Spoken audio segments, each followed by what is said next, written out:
At the beginning of 2020, COVID-19 wreaked havoc, sending the whole world into a lockdown. The global economy slowly shut down, with businesses closing operations. These economic challenges did not spare the media industry, and at the time when the public needed information, journalists were either laid off or they are working in very hard conditions. The newspaper industry itself faced an almost sudden inhalation due to lockdown and social distancing as revenues went lower. The economic stress aside, an already struggling media landscape was also hit by a second virus accompanying COVID-19, the infodemic, which manifested itself in form of fake news, misinformation, and disinformation. And as an organization that is very passionate about keeping journalism alive, we went out to document the impact of COVID-19 to the media industry in Uganda. This very video you're watching is part of a 12-part series featuring media managers answering some of the questions that you'll be watching. Enjoy. This is what we tell our journalists on a daily basis, and they know it. It's a song that we sing daily. First and foremost, when you're assigned a story or when there's a story idea, could you first find out exactly if it would make a good story? Or not only that, is it going to inform? Is it going to educate? Is it going to entertain? Is it going to be, is it going to be educative? Who is it going to help? Who's your audience?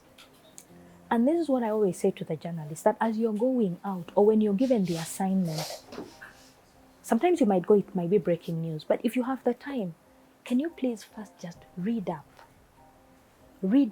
just a bit of information. So instead of you just being on WhatsApp all the time, what are the facts of that story? Is there additional information that you can get? I mean, Google is your best friend. 2, can you talk to the people who actually matter? We call them analysts or experts in this place. But can you talk to them, those people that actually matter, the people that are actually going to give you that information? But then again, when they bring back the story, sometimes you'll find we're all human, is that there are some things that are going to be missing. Maybe figures are misrepresented or facts are misrepresented. What we always do in the newsroom is that we have what we call a second eye. And that's the reason I sit behind that desk. That's the reason Colin sits there. There's what you call a second eye. Like I said, we are all human and we make mistakes. Sometimes they might be careless, sometimes there might be things that somebody overlooks. But there is always that fact. 1, as a journalist, you have to be informed.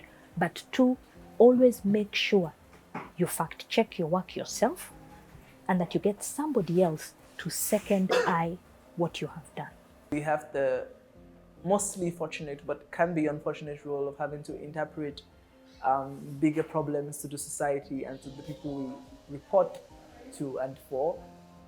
With the pandemic, I saw how many people threw people into panic mode, but the very first way to avoid panic mode is by reporting facts only. I think that's the very first thing we must do, and I'll say facts because even though facts might be scary, but when people know what they are up against, with as much information as possible, they are less likely to panic. So if we tell them that you're going to get COVID-19 if you don't wear your mask, that's the truth. But if we went behind that to explain why you get COVID-19 for not wearing your mask, people will be less anxious. And I think a lot of the messaging that goes, it's fine. Not everybody would read, the Wall Street Journal or the New York Times. The people who rely on local independent media, on smaller media houses. So we even have a much more bigger responsibility here, to ensure that we're communicating facts only. Facts. Facts are less likely to lead people into panic. Not that they can't, but they are less likely. Some people thought, we have told this story over and over again, there's really nothing more to tell. We have told the HIV story from the 80s, and we still tell the same story.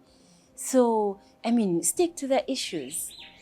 We stick to the issues, we train them, we mentor them, we show them the different angles of the story, and then the story will not die tomorrow. Yeah? There are so many things we have covered for so many years and they don't die out. So even COVID, if we want to tell the story, we need to train people.